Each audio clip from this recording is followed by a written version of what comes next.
ظلموں کا پہاڑ توڑا جاتا ہے، آپ اسلام سے نہیں پھرتے ہیں۔ جب اسلام پر قائم رہتے ہیں مضبوطی کے ساتھ، ظلم کرنے والے ظالم ظلم کر رہے ہیں، آپ قائم رہتے ہیں، تو جب قائم رہتے ہیں پہلا مرحلہ ہے کہ ایمان پر مضبوطی کے ساتھ ڈٹے رہو، قائم رہو، یہ پہلا مرحلہ ہے۔ شرط ہے خدا کی رحمتوں کو پانے کے لیے، آپ نے سمجھ لیا کہ پہلا مرحلہ ہے کہ قائم رہے۔ جب اس سے آپ آگے بڑھتے ہیں اور قائم رہتے ہیں، اس پر مضبوطی کے ساتھ ڈٹے رہتے ہیں، تو پھر خدا کی رحمتوں کو پا لیتے ہیں۔ پھر پروردگار عالم اپنے ملائکہ کے ذریعے آپ کی مدد فرمانا شروع کرتا ہے، اللہ کی رحمتیں نازل ہونا شروع ہو جاتی ہیں۔ پروردگار عالم اپنے فرشتوں کے ذریعے آپ کی مدد فرماتا ہے۔ آج مسلمان کہتا ہے کہ ہمارے اوپر اتنے ظلم ہو رہے ہیں، ابابیلوں کا لشکر کیوں نہیں آ رہا ہے؟ آج مسلمان کہتا ہے کہ ہم پر ظلموں کے پہاڑ توڑے جا رہے ہیں، فرشتوں کا لشکر کیوں نہیں آتا؟ ان ظالموں کو برباد کیوں نہیں کر دیتا ہے؟ یہ ظالم حکمران ہمیں ستا رہے ہیں۔ اللہ تبارک و تعالی ہمارا خالق ہے، مالک ہے، ہم ہی ہے جو خدا کی عبادت کرتے ہیں، تو پروردگار عالم ان ظالموں کو برباد کیوں نہیں کر دے رہا ہے؟ مسلمانوں، پہلا جو مرحلہ ہے استقامت کا، ہم اس پر قائم نہیں ہے۔ ہمارا حال یہ ہے بغیر پینٹی کے لوٹا جیسے ہوتا ہے، کبھی ادھر ڈھنک رہا ہے، کبھی ادھر ڈھنک رہا ہے، وہی حال آج کے مسلمانوں کا ہے۔ اللہ اکبر، افسوس ہوتا ہے، سخت افسوس ہوتا ہے، دل کے اندر درد ہوتا ہے کہ آج کے زمانے میں ایسے مولوی بھی پیدا ہو گئے ہیں۔ پروردگار عالم انہیں بھی ہدایت عطا فرمائے کہ جب ظلم ان پر تھوڑا سا ہوتا ہے یا حکومت کی سختیاں دیکھتے ہیں تو ایسے ایسے کام کرنا شروع کر دیتے ہیں جن کو دیکھ کر کے ابلیس بھی ہنستا ہوگا، ابلیس خوشیاں مناتا ہوگا کہ ارے جو میرا کام تھا آج کل کے یہ مولوی کرتے نظر آ رہے ہیں۔ اللہ اکبر پیارے، میں نے سوشل میڈیا پر ایسے ایسے لوگوں کے چہرے کو دیکھا ہے کہ مودی صاحب کی فوٹو سامنے ہے اور بہت سارے گیت خبر ہو رہے ہیں۔ بہرحال کہنے کا مطلب یہ ہے کہ ایسے ایسے لوگوں سے اپنے ایمان کو بچائیں، دور رہے۔ اللہ تبارک و تعالیٰ نے آپ کو شعور دیا ہے، یہ نہ سوچے۔ آج کل لوگ کہتے ہیں کہ جب مولانا جب غلطی کر سکتے ہیں، ہم نے کر دیا تو کون بڑی بات ہے؟ کیا قیامت کے دن مولانا آپ کے ساتھ جائیں گے؟ کیا آپ یہ کہہ کر کے خدا سے بچ جائیں گے کہ ہمارے ایمان کے اندر یہ غلطیاں تھی تو ہم نے بھی کرنا شروع کر دیا؟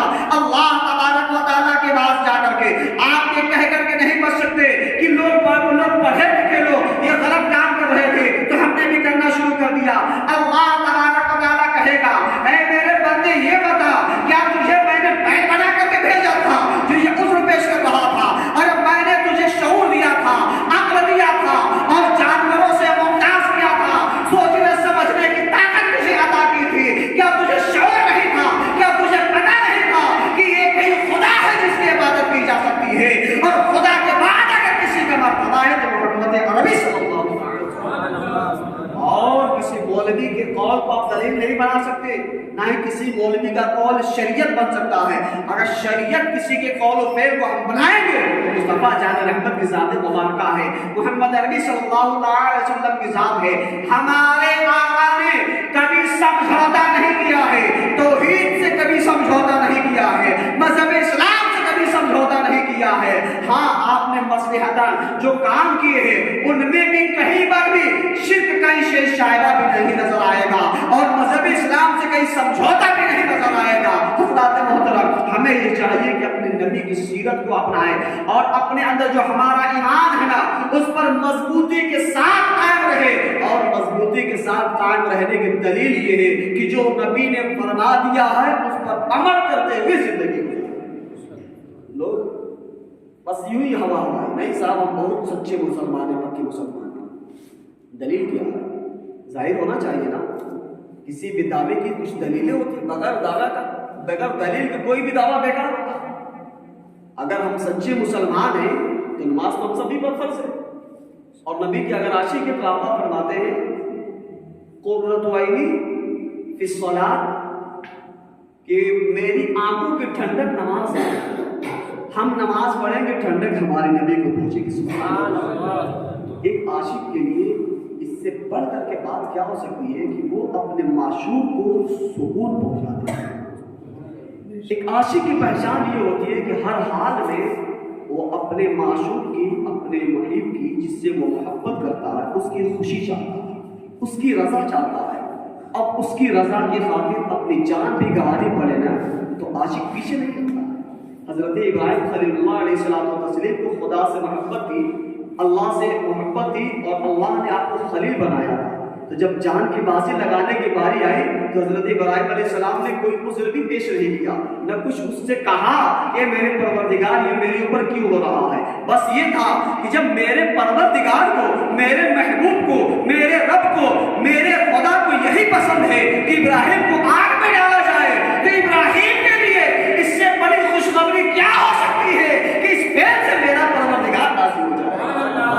جب آپ ثابت رہے، قائم رہے، مضبوطی کے ساتھ ڈٹے رہے، اس آگ کے بارے میں اللہ تبارک و تعالیٰ کا فرمان ہے، قلنا، اللہ تبارک و تعالیٰ نے کہا یا نار کونی بردم و سلاما علی ابراہیم، اے آگ ابراہیم کے لیے ٹھنڈی ہو جا۔ اور کیسی ٹھنڈی ہو جا؟ برف نہ بن جا کہ تکلیف پہنچ جا،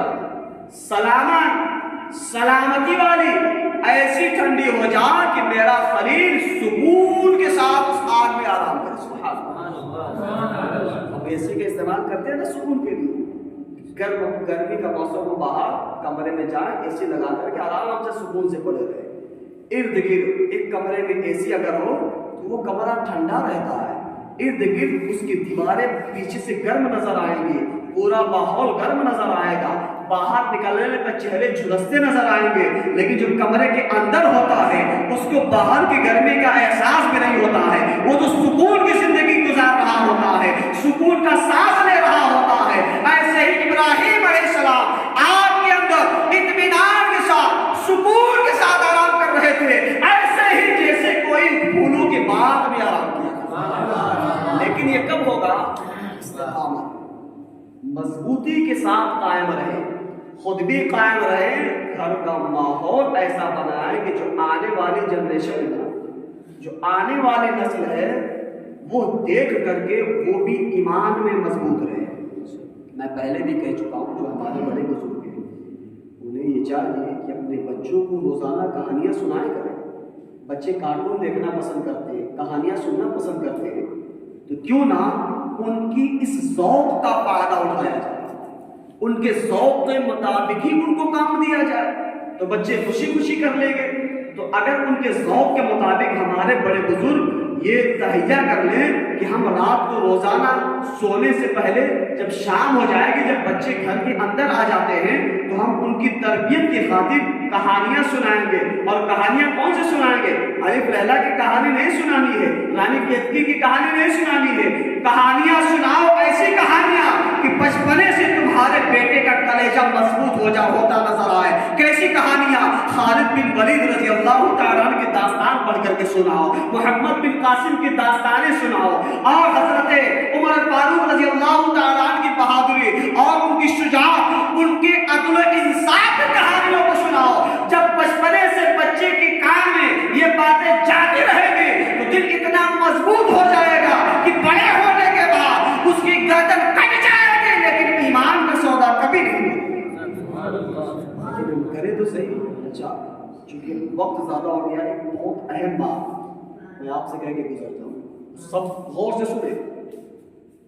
جو ہمارے محلے کے، اپنے گاؤں کے چھوٹے چھوٹے بچے ہیں نا، سبھی ذمہ دار حضرات سے میں کہہ رہا ہوں، مغرب کے بعد آپ کے بچے باہر نہ نظر آئیں۔